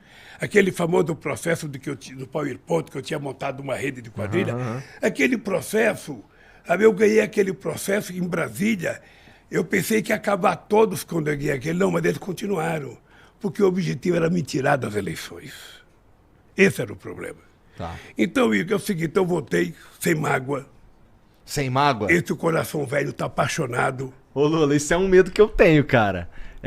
De tu tá meio vingativo. Não tenha, que não tem. Eu não tenho idade e nem posso utilizar um cargo para ser vingativo. Eu votei porque eu acredito que é possível melhorar a vida do povo brasileiro. Eu votei porque eu quero cuidar da família. Eu vivi com minha mãe. Minha mãe largou do meu pai com 8 filhos. E ela cuidou dos 8 filhos, que é a maior defesa do mundo. Todos pobres, mas honrados. Eu fui o primeiro filho da minha mãe a ter um diploma primário, a ter um diploma de curso técnico. Por conta disso, eu fui o primeiro a ter uma casa, o primeiro a ter a televisão, o primeiro a ter uma geladeira, sabe? Então, eu prezo muito essa questão da família, da criação, da educação da mãe. Eu fui criado numa geração em que a mãe da gente era uma deusa, a gente não respondia, a gente não falava o quê. A gente não falava o quê, não, a gente tinha que falar, senhora... Sabe, eu sou um cara, uma das coisas que eu adoro, a Janzinha, que ela pedia bênção para a mãe dela antes de dormir, todo dia. E pedia bênção na hora que acordava, eu acho isso bonito pra caramba. Benção mãe, benção pai. Hoje você não vê mais isso. Você não vê mais isso, porque também as pessoas não cuidam com muito respeito. Então eu gosto da questão da família. Eu gosto, sabe? Você não sabe a loucura que era a minha família de final de semana, era todo mundo junto. Todo mundo junto, discutia-se futebol, discutia-se qualquer coisa. Inclusive amanhã tu vai ficar triste, né, cara? Ei? Amanhã tu vai ficar triste. Por quê? Porra, tem o Corinthians e Flamengo amanhã, pô. Ó, vou lhe contar Flamengo uma e coisa. Corinthians, Vou lhe na verdade. contar uma coisa. O Coringão vai massacrar o Flamengo. Tu não falou que político não mente, porra? A Janja é flamenguista e você vai ver, o Corinthians vai ganhar a Copa do Brasil contra o Flamengo. E se o Flamengo vacilar, vai perder do Atlético Paranaense, Porra, não vai ser nem não tem como não. da Libertadores. Não tem como não, cara. Mas viu, uma coisa importante, olha, deixa eu dizer uma coisa pra você. Uma coisa muito importante é que eu valorizo muito as pessoas que vencem na vida, cara. Eu, quando vejo um cara como você ter o sucesso que tem, ver outras pessoas menores, sabe, crescer. Quando eu vejo um moleque pobre ficar famoso no futebol, eu acho aquilo extraordinário. Tu ficou puto com o Neymar? Por quê? Porque ele fez lá o 22 e tal? Não. Não? Não fico puto. O Neymar tem o direito de escolher o que ele quiser para ser presidente. Tá. Mas desculpa, continua. Eu acho que ele está com medo que se eu ganhar as eleições eu vá saber o que o Bolsonaro perdoou da dívida do imposto de renda dele. Eu acho que é isso que ele está com medo de ver. Caralho. Ele agora obviamente que o Bolsonaro fez um acordo com o pai dele. Eu não sei. E ele agora está com um problema com o imposto de renda na Espanha. Tá. Sabe? Mas isso não é um problema do presidente, é um problema da Receita Federal e não meu. Cara, a gente tava falando um pouco sobre fake... Na verdade, a gente falou um tanto sobre fake news e tal. Mas, cara, tá rolando agora um inquérito, o inquérito 4.781, que é o inquérito das fake news. Basicamente, aí o STF instaurou essa parada aí, eles meio que se sentiram atacados e acho que foi o Dias Toffoli que instaurou essa parada pouco tempo antes de sair e tal. Ele mesmo apontou Alexandre de Moraes. Tem uma certa discussão se isso é sequer legal e tal. Mas, cara, particularmente, eu acho que para a sociedade isso é um assunto, além de espinhoso, ele é um assunto muito perigoso. Porque, ó, eu não sei se eu confio a decisão do que é fake news ou não ao governo, cara. À mão de um político. Então, mas deixa eu te contar uma história. Vamos colocar esse debate na mão da sociedade. Vamos. A gente não tem que ter medo do debate. Vamos definir o que é fake news e o que não é.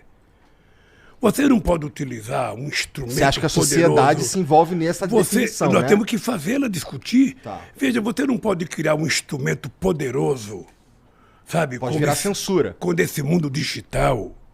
E deixar a revelia para cada um fazer o que bem entende. Fake news é algo velho, é que agora está potencializado. Não, veja, a mentira é uma coisa antiga. É. Até sofisticou de fake news. É. Isso graças ao Trump. Mas veja, deixa eu lhe falar uma coisa. É que antigamente você contava uma mentira. Você chegava pro teu pai e falava, ô pai, eu fui bem na escola, meu boletim só tem 10. E você só tinha vermelho no boletim, não tinha passado. E só você e teu pai sabia. Agora não.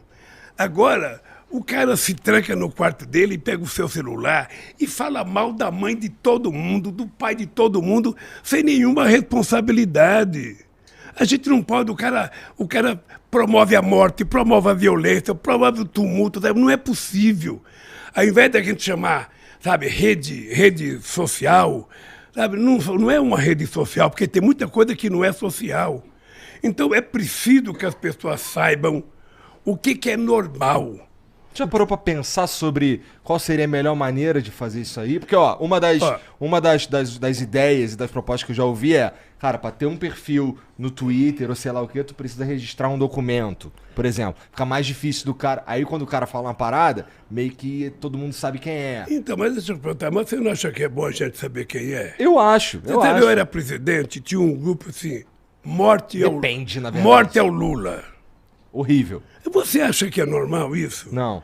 Mas em lugares onde a democracia Você não sabe existe. a quantidade de mentiras?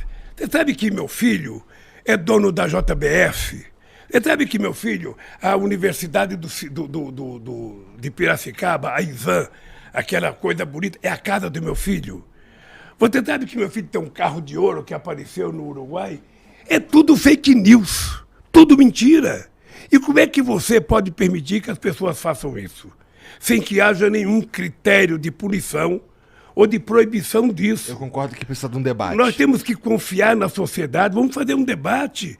Faz um debate na sociedade e vamos tentar discutir qual é o melhor caminho para que você não seja censurado, para que você não confunda, sabe, uma coisa que você fala que é correto, que é uma divergência política, uma divergência cultural, sabe, com uma provocação, com a mentira deslavada. Mas, ó, por existem exemplo, pessoas que estão sendo, por exemplo, pessoas que, como, eu vou citar aqui alguém bem controverso, que eu nem concordo.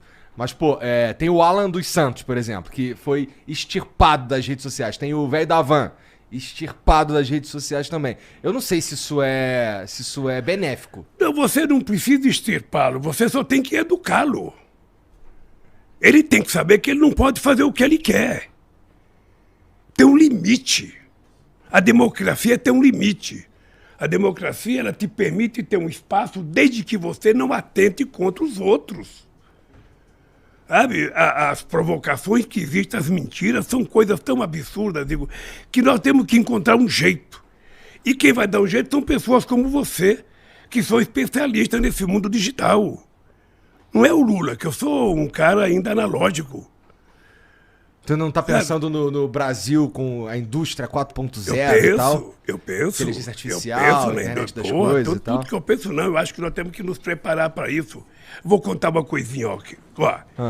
Houve em maio desse ano, houve uma discussão no Instituto Lula e eles criaram uma cartilha Lula Play. Sabe, Jatinha? Cartilha Lula Play. Então, o que nós propusemos? Regulamentar a profissão de desenvolvedor como garantia de direito para os trabalhadores da indústria. Criar cursos técnicos e de ensino superior para desenvolvedores de jogos. Revisar a legislação de banda larga para extinguir o limite de consumo de dados e melhorar a velocidade da conexão. Incentivos fiscais e financiamento adequado para a criação de novas empresas do setor. Sacou? Sacou que nós estamos atinados a esses problemas, porque é o novo mundo... Dá pra gente ser protagonista? É o novo mundo do trabalho. Hoje, quando você vai discutir a questão de emprego, o que eu estou propondo? Que a gente junta os empresários, eu já conversei inclusive com o Josué da Fiesp, você junta as universidades para que a gente discuta esse mercado de dados, sabe, essa loucura digital, como é que a gente vai preparar essa juventude para usar bem se ele não tem possibilidade de estudar. Por isso é que eu vou voltar a criar o ProUni, o FIES, sabe? Eu quero que a molecada estude engenharia. A molecada saber ser todo mundo campeão de games, ser todo mundo fazedor de software. Que é assim que o Brasil vai crescer. Porque as outras indústrias, a gente meio que já perdeu o bonde. Talvez agora na indústria 4.0, que seja todo isso que você está falando, desenvolvedor, inteligência artificial e tudo mais, seja onde a gente possa ser protagonista mesmo. Até porque a gente tem a chance de sair dessa crise numa posição vantajosa. Que eu já conversei com alguns economistas e isso é um outro ponto. Conversei com alguns economistas e eles consideram que a gente está hoje numa posição vantajosa em relação a outros países nessa crise que está rolando no mundo. Deixa eu te falar, nós estamos vantajosos com relação à América do Sul, mas veja, a China e os Estados Unidos é que são os donos da bola. Mas a Coreia... Mas a China está enfrentando agora uns problemas também. O que precisa é o Brasil se entender como um país grande. E que, portanto, nós temos que colocar a nossa juventude para estudar, se aperfeiçoar, sabe? E mandar muita gente estudar lá fora em universidades, sabe? Para que a gente seja competitivo, para que a gente possa disputar mercado. Concordo. Esse é o Brasil do futuro. Esse é o Brasil, Igor, que está mais na tua mão do que na minha. Na minha? Porque a natureza é implacável. Virar presidente, a natureza não precisa virar presidente, basta ser um ser humano criativo e um ser humano propositivo. Cada um de nós pode contribuir com as coisas no mundo que a gente está, no lugar que a gente está. A única coisa que a gente não pode é ser passivo. A única coisa que a gente não pode é ser neutro. Eu sou neutro, eu não gosto disso, eu não gosto daquilo. Não, cara. Sabe o que é que eu digo para a juventude? Eu digo o seguinte, ó, você não gosta de política? Você acha que todo mundo é ladrão? Você acha que todo mundo é corrupto? Só você é honesto? Então entra você na política, pô. Vá você para fazer as coisas. Seja eleito deputado. Porque é assim que a gente... lá fudeu também, pô. É assim que a gente conserta muito, Igor. É assim que a gente conserta o mundo. Eu tenho um radialista muito famoso aí que vivia querendo ser prefeito, sabe? E quando tem enchente no lugar, ele fala, cadê o prefeito? Cadê o prefeito? A Marta Suplicy foi para Paris e achei São Paulo tá cheio, sabe? Eu falei, seja candidato a prefeito. Eu quero saber se você vai beber água quando dá enchente. Porque a natureza, cara, quando ela se movimenta, ela passa por cima de tudo que você acha que não vai acontecer. Então é preciso que a gente tenha um pouco de cuidado ao fazer o julgamento das pessoas.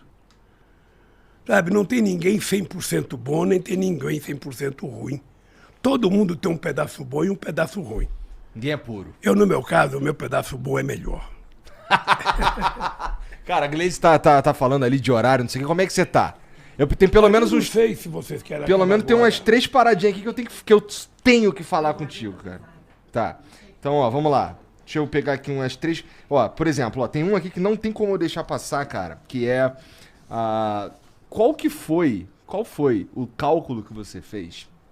Cálculo político que você fez pra botar o Alckmin na tua chapa? Porque assim, você sabe, assim, pra mim fica muito claro o movimento político que você tá fazendo. É um movimento que não é de extremos, é um movimento de dialogar com uma galera assim que, pô, antigamente era teu adversário e, portanto, você meio que agrega uma galera ali que não tava contigo antes, você sinaliza que ó, tô aqui conversando com todo mundo. Só que tu, lá na base, e eu converso com uma galera, por exemplo, do Capão Redondo, você deve conhecer o Ferrez, eu converso com o Ferrez também, e tem uma galera nesse lugar que fala assim, porra, caralho, como é que o Lula me junta com o Alckmin, cara? Que porra é essa? Então assim, você ganha de um lado, você perde de outro, como é que tu faz esse cálculo? Aprenda uma coisa que eu aprendi há muito tempo atrás.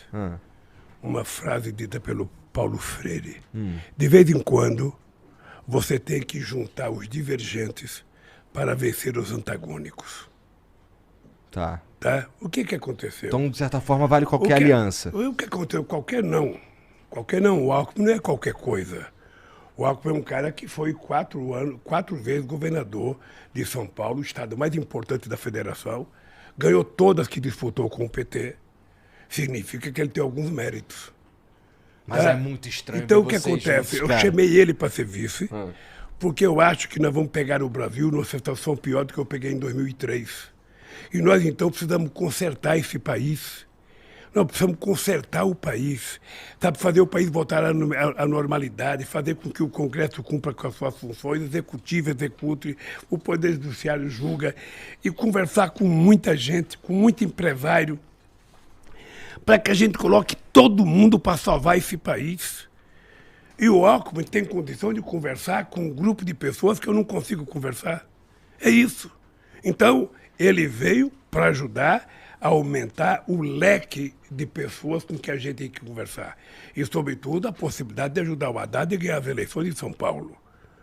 É isso, é muito simples. Você está lembrado que em 2008 eu fui procurar um empresário. O Zé Alencar tinha uma empresa de 17 mil trabalhadores em Minas Gerais. Eu jamais imaginei ter um empresário de vice. Quando eu vi o discurso dele, eu falei, é esse. E levei ele para ser meu vice. Tá? Então o Alckmin é assim, olha, o Alckmin me surpreende, é uma figura de boa índole, sabe, está fazendo um trabalho, sabe, extraordinário comigo, e eu tenho certeza que nós somos a dupla que vai recuperar esse país para o povo brasileiro voltar a sorrir. Tenho certeza disso. Tá, boa Deixa eu te falar, o pessoal está me impressionando para ir embora, não sei, mas se você tiver alguma pergunta essencial, me faça uma ou duas perguntas. Tá, bom, eu tenho pelo menos mais umas 2 aqui. Vamos lá. Cara, cadê? A gente acabou de falar do... Ah, é. Cara, a gente falou rapidamente também sobre a questão de que você considera que num segundo turno com o Bolsonaro é muito difícil de debater, de falar sobre plano de governo e tudo mais. Eu entrei lá no site oficial e você tem exatamente 15 propostas assim, meio genéricas. Chamou atenção, podia ser 13, não sei porque tu botou 15. Mas, cara, por que a gente não tem um plano de governo? Por que a gente vota no Brasil como se fosse um concurso de bom mocismo? Não. O PT sempre apresentou o programa de governo. Dessa vez, sabe qual foi a novidade? Nós fizemos aquela proposta com 15 pontos e abrimos na internet para que a sociedade possa participar da sugestão para o nosso programa de governo. Já tem mais de 20 mil sugestões. Mas tu ia apresentar um programa de governo que parece que a galera do PT falou, pô, não apresenta nada não. Não, deixa eu lhe falar uma vai coisa. Vai ser difícil de fazer aliança. É que quando a gente... Sabe, é que quando a gente já governou, as pessoas já sabem mais ou menos o que eu vou fazer. Não sei, porque agora tu tá se juntando com Alckmin. Então, mas deixa eu falar uma coisa. Tu aparece com o Meirelles. Quando eu ganhei, que a galera não sabe muito bem o que vai acontecer. Mas o Meirelles foi importante para mim no Banco Central. Eu não duvido. Deixa eu te falar uma coisa. Quando eu ganhei em 2003, eu dizia que se eu conseguisse acabar com a fome, eu tinha cumprido. E nós acabamos com a fome. Agora a fome voltou pior. A fome voltou muito pior, Igor. Você está vendo São Paulo, a quantidade de gente dormindo na sarjeta. Hoje eu passei embaixo daquele viaduto na Praça Roosevelt. Dá pena de ver a quantidade de crianças dormindo na calçada. Sabe? Dá pena. Isso não pode acontecer num país que já foi a sexta economia do mundo. Isso não pode acontecer. E está acontecendo. Sabe? Então, nós vamos tentar consertar esse país. E isso está tudo lá no teu plano de governo. Eu tenho fé em Deus, eu tenho fé em Deus que você vai me chamar aqui quando eu tiver 1 ano e meio de mandato. Porque se não for para fazer isso, é melhor eu não ganhar, cara. Só tem sentido eu ganhar porque eu acredito, como acredito em Deus, que a gente pode fazer as coisas acontecer. As pessoas precisam voltar a sorrir nesse país.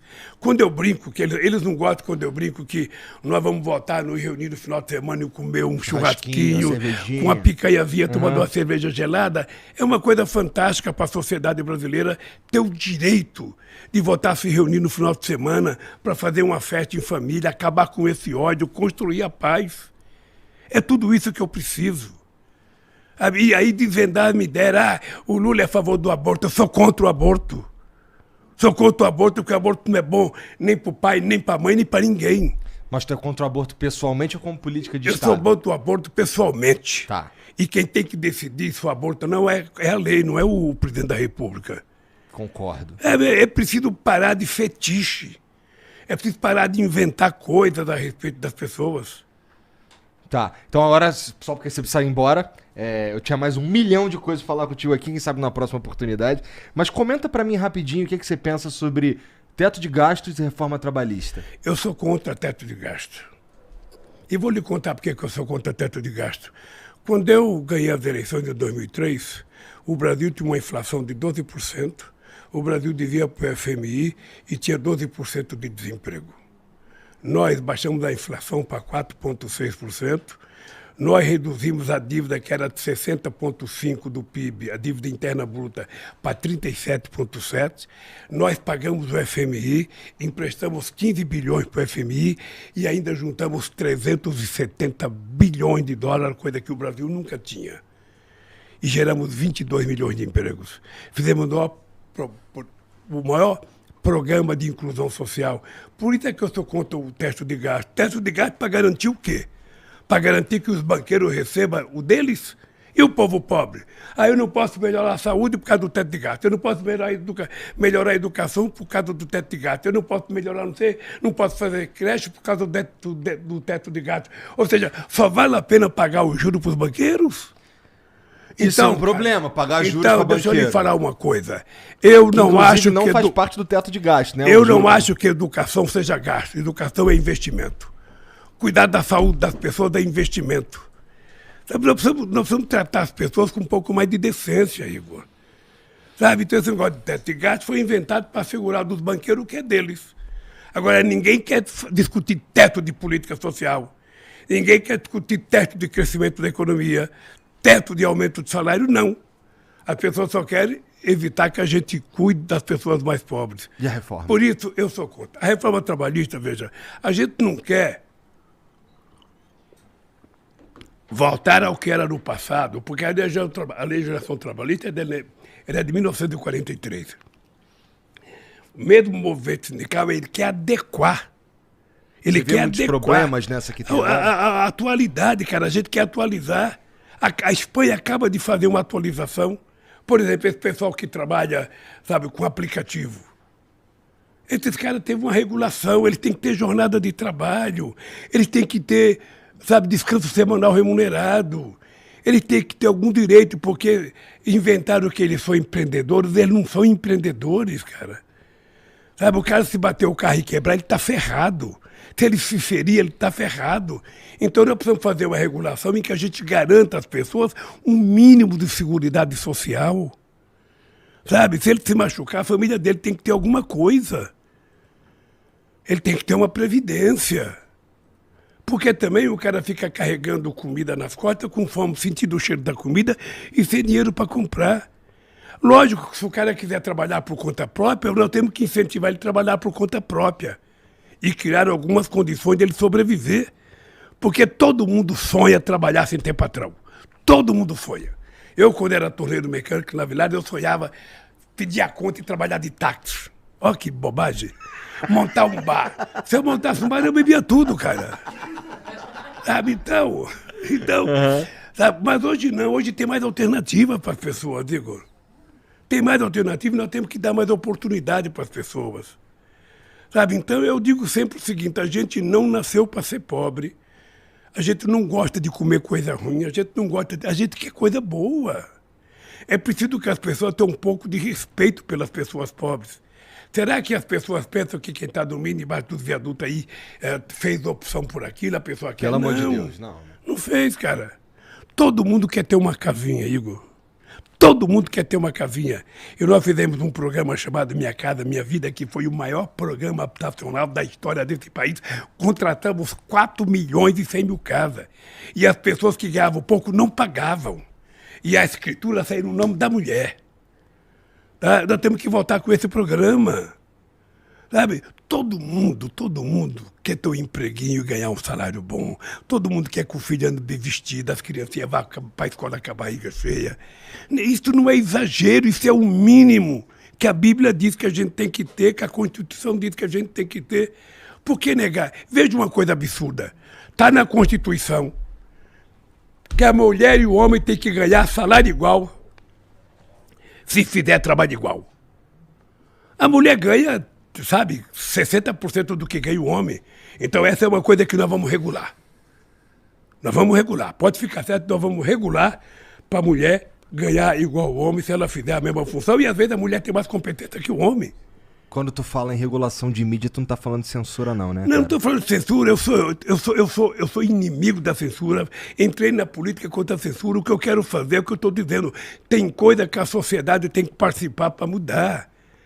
Sabe, eu não vou citar coisa aqui, mas tem canal de televisão, sabe, que só fala asneira, só fala grosseria, só ofende.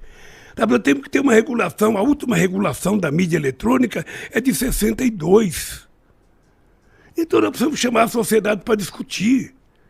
Se você fala em chamar a sociedade, eu fico mais tranquilo. E a gente pode fazer uma regulação como a legislação inglesa, como a legislação americana, como a legislação alemã. Ninguém quer uma regulação como Cuba.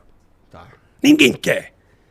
Ninguém quer uma rádio que só fala aquilo que interessa ao governo, a televisão que só fala aquilo que interessa ao governo. Ninguém assiste. Ficaria chato pra caramba. O que nós queremos é uma coisa plural, que todo mundo ia ter direito a participar, que a oposição tenha direito de resposta, que as pessoas ofendidas tenham direito de resposta. É o mínimo.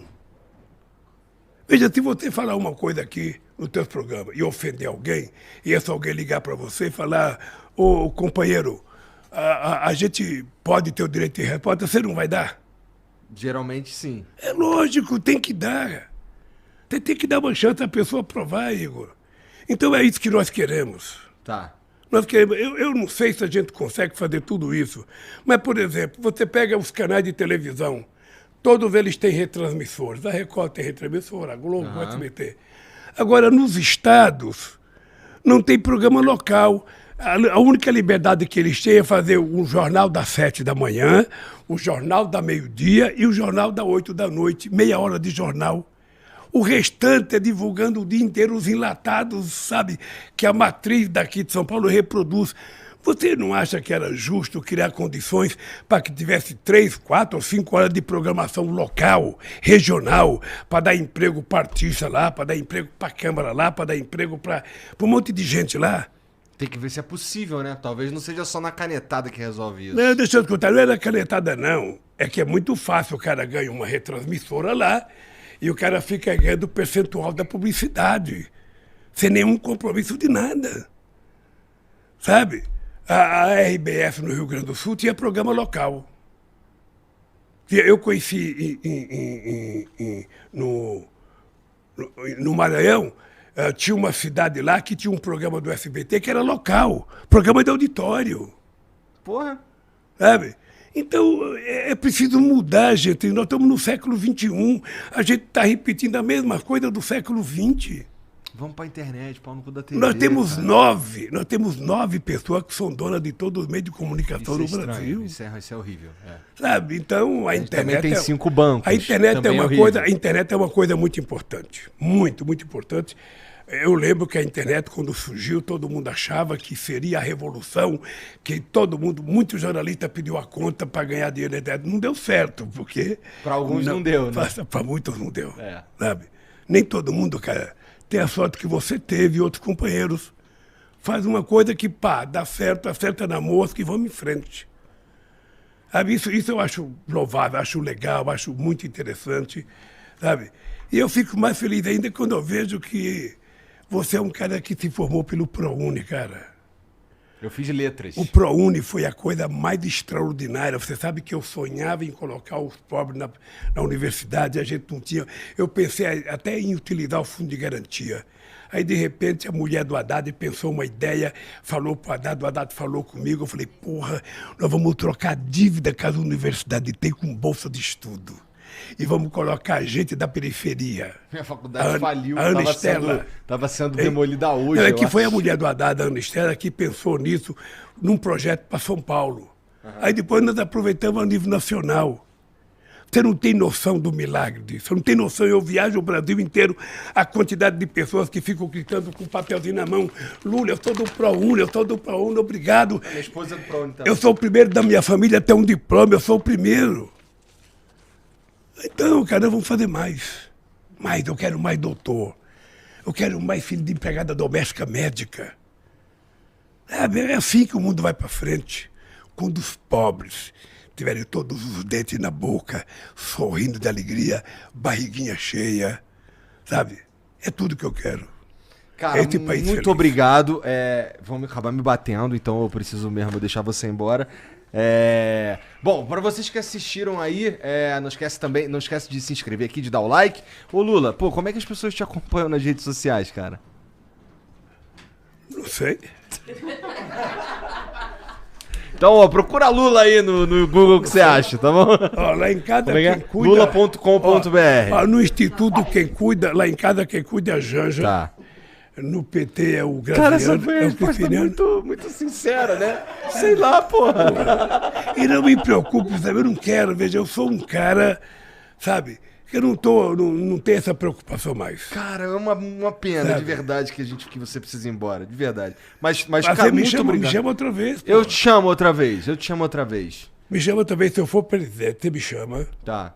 Sabe? Tá. E se eu não for, você me chama também. Tá bom. Sabe por quê? Porque não sendo candidato, eu posso falar coisa que aqui como candidato... Eu entendo. Sabe que o mundo é cheio de Eu frescura, entendo. muito... Sabe, o jogador de futebol pode fazer o que quiser, o artista pode fazer o que quiser, a artista pode fazer, mas o político não, ele tem que ser assim, durão. Tá. Sabe? Tudo, até o sorriso do Estuquinha vive. Sorri, presidente, sorri, presidente. Sabe? Não tem Tá com você há 22 anos, deve saber o que tá falando. Mas, Igor, deixa eu te falar uma coisa, olha. Não é por Lula, não. Se você puder ajudar a desmontar a rede de fake news nessa campanha, ajude, cara. ajudo, você estará prestando um serviço extraordinário à sociedade. Sabe, se você puder, todo o programa teu fala, gente, vamos votar, é importante votar.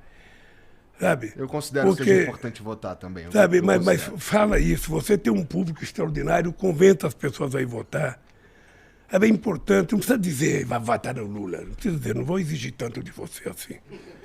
Sabe, mas de qualquer forma, você até parece comigo. Caralho, eu já ouvi isso tantas vezes, cara. Mas obrigado, Lula. Olha, obrigado deixa eu por te vir. contar. Todo mundo que veio aí, Deixa eu te obrigado. contar, foi um prazer te conhecer. Deixa eu ver tu de óculos, bota o óculos aí, deixa eu ver. Isso aqui é quando eu quero parecer intelectual. Caralho, olha lá, Janzão. Foi dito aqui que a Janja se apaixonou. Obrigado, Agora, cara. deixa eu te contar. Eu tô agradecido você ter me convidado para vir aqui, porque a gente precisa ter liberdade para falar as coisas que o povo precisa ouvir, sabe? E é importante parar de pregar para Deixa eu te contar uma convertido. coisa, cara. Vou contar uma coisa. Ah. Eu sei o que é a fome. Você sabe que na minha terra natal, onde eu nasci, em Garanhuns, eu vim comer pão pela primeira vez em São Paulo com 7 anos de idade. Lá o café que a gente tomava era uma cuia de farinha. Tu comigo o que lá? Com café. Farinha com café. Farinha, Minha mãe conta essa história. A gente pegava café, colocava farinha, pegava o café, jogava lá, fazia um mingau. E é aquilo que você comia. Sabe? E eu tô hoje fortão, bonito, ó. 76 anos. Até casei, porra. Até casou, porra. Tá, cara, obrigado. Cadê? Ó, desculpa a equipe aí se eu passei um pouco do tempo. Vocês que assistiram aí, muito obrigado também. Entra lá, ó, lula.com.br, né? E não se esquece também de se inscrever, de dar o like aqui e a gente vai continuar. Segue nós também. Segue nós também. Qual que é, Jean, teu?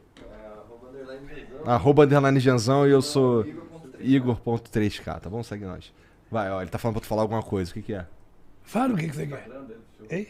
Teu Instagram, porra. Ele é responsável pelo Instagram. Qual que é o Instagram dele, cara? Lula Oficial. Lula Oficial. Segue lá no Instagram, vai estar aqui no comentário fixado também, tá bom? Então, ó, muito obrigado a todo mundo aí, boa noite. Agora Lula, boa você noite. me ofereceu uma coisa pra beber, eu falei que não, mas agora eu quero tomar pelo menos uma água gelada ali. Não, tá bom, tem o que você quiser bem? aqui, cara. Tá Obrigado. Valeu, gente. Tchau.